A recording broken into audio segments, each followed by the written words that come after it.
this out of the way. Take off this thing off over there and you can put it back. Alright. I don't know if you can, probably can't even see me. Squat down right here. So, this is the first official video. I've made several attempts to try and record this process, you know, and upload it, but all failed, of course. Anyways, this is my first official video, and I'm introducing my AE86 project that I've been working on. I'm putting in a 3SGE beams, as some of you probably clicking on this video may already know. A lot of people are doing these beam swaps into the AE86. It's a great engine for this car, putting out about 200 horses to the wheels. I honestly adore this engine in this car. I haven't actually, the original engine in this car I ended up selling, and I got the beams, and I've driven the beams engine in this car already before, and I'll tell you the story about the first iteration of this project. But right now I'm on iteration number 2, and we're prepping right now to get this engine back in, get this engine into the engine bay. This is my dog, Roxas. Prepping this engine bay, getting everything ready to go to drop this engine in. Let me show you. And we're live. Ma, I'm live. So here's the engine that we're gonna put in. The 3SGE beams. We just recently mated the transmission back to the engine. Did a couple things here and there. You know, we painted the block a little bit. Painted the, I don't know if you guys can see that. Painted the block and the engine mounts. Polished up this intake manifold a little bit. Still needs a little bit more polishing. But yeah, here it is. Here is the second iteration of this project.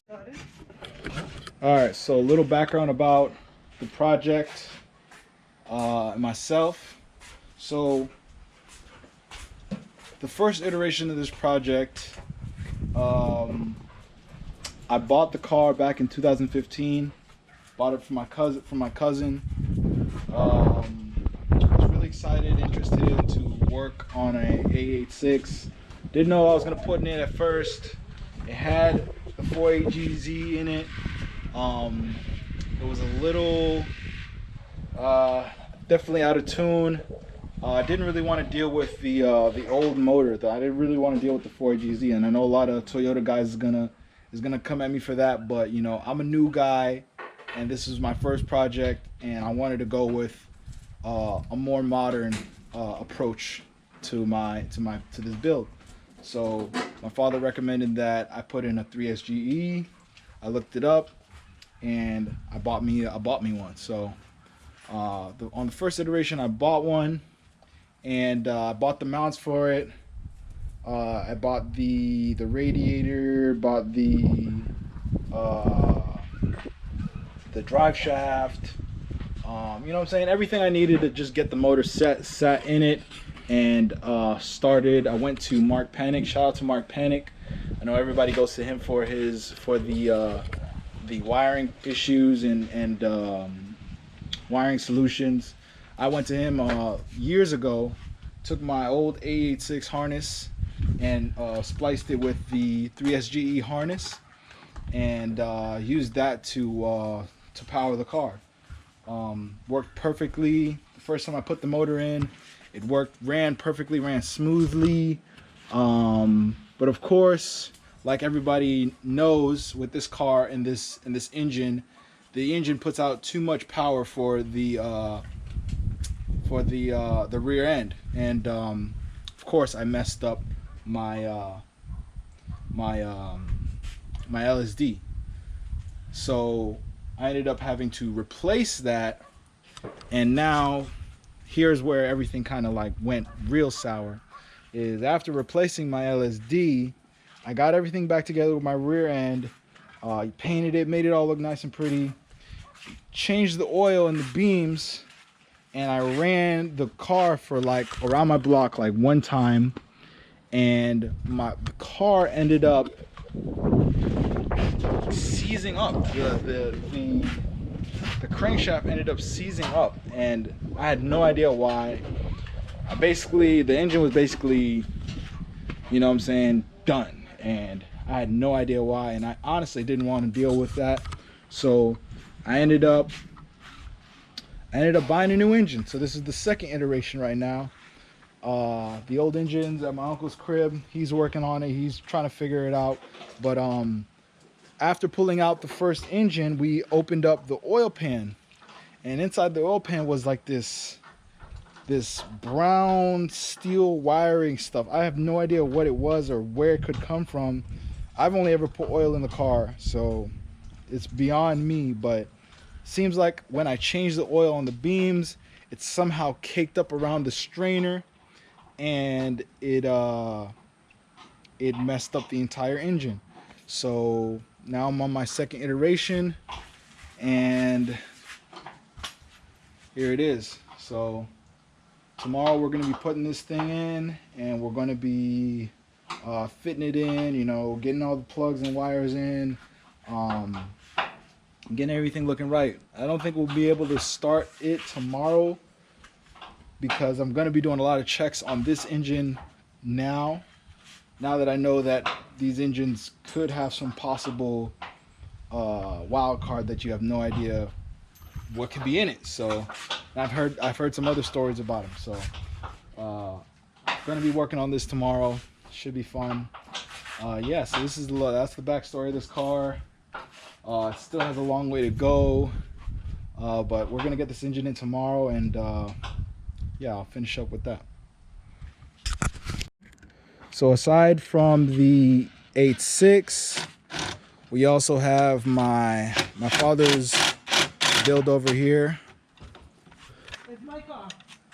Well, it's actually my mother's car, but my father's the one doing all the work and building it. So, you want to tell him what we have here? I don't know, man. It's a beast. I mean, yeah, she's a beast. She's a beast. I mean, some of you probably already know what this is right here, but you know, for those that don't, go ahead and let them know. It is a Subaru 2JZ. It's a 2JZ, folks. Guy right there. Nah. I forget. It's the EJ20, right? EJ 2.2. EJ 2.2 in the Volkswagen. What do they call them? They call them Bugaroos? Yeah. They call them Bugaroos because, you know, we got a Subaru inside of a Volkswagen. So, very creative build. I watched him build it from scratch. You know, take the car, paint the car, interior, and then he decided he wanted to do the motor swap.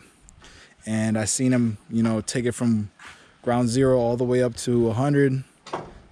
Took it to a few meet and greets. Haven't done anything too big with it yet, but the plan is to make it out to this car meet out here in Atlanta next year, April. We're gonna go ahead and try and bring the team out here, you know what I'm saying? Got the 86, we got the Volkswagen over here. Yeah, we are here, you know what I'm saying? If you see the logo right there, that's the Bugaroo.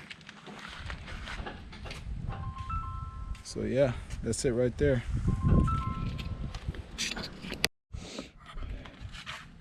How's it going, y'all? This is the second part of my first video. Just want to go over a little breakdown of what I had to do to get the engine in the car, get everything needed to get the car started, and just a little bit of the ins and outs for those of you that have no idea about this swap. Basically, the main things that you will have to deal with is, let me show you. So I ended up cutting some of the radiator support so that we can, when you bring the engine in from above, the oil pan doesn't bed this up. I had bent it the first time, if you can see it, but I ended up cutting some of it out just so that next time it goes in smoothly. I bashed in the firewall.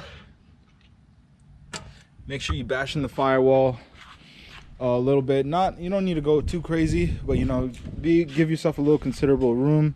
You want to work around, or you want to be able to go behind the block, and you want to be able to work around there. So okay, so my conversion kit is the engine over here. My conversion kit came with the mounts, and it came with the radiator, not a radiator, I'm sorry, transmission mount. I don't know where it is, but it's somewhere around here. Anyways, I got the mounts and the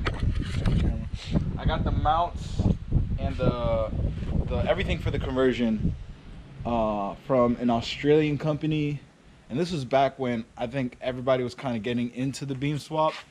And there's better kits out there. I know Techno-Toy Tuning has one, and probably Excessive Manufacturing has one. But mine came from KE Conversions out in Australia. Shout out to KE Conversions. It works perfect for mine. I like the way it sits. Other conversion kits are probably gonna have your beam sitting a little bit differently, probably a little straight, maybe a little angled.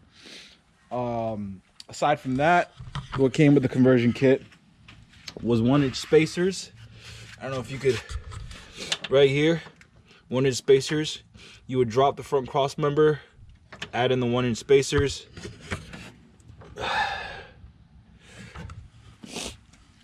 Because it's a very tall engine. Sorry, I'm a little congested right now. This is a very tall engine that sits in the Corolla. So the 1-inch spacers gives you enough room so that the engine can sit properly. What else? Radiator. My radiator's over here. It's looking like crap, but you know, got the coil rad radiator. There's like one this is the one that's actually recommended for the beams because of where the radiator hoses go. It lines up correctly with the hoses on the beams over here. Lines up perfectly with that. What else? The drive shaft. Come over here. Drive shaft. Where? I believe I got the drive shaft from Excessive. Yes, I got the drive shaft from Excessive Manufacturing. One-piece drive shaft. Worked perfectly for the first time, so I'm not expecting anything, any issues the second time putting this new engine in. What else? Oh, very important, very important. Let me take off this. We put this stuff on so that we can paint and not mess up the exhaust or anything like that. So basically, my dad has a friend who is a very experienced welder, and basically what he did was, let me come back over here to the engine, to the exhaust. He had cut the exhaust and welded on this flange so that it goes around the steering rack.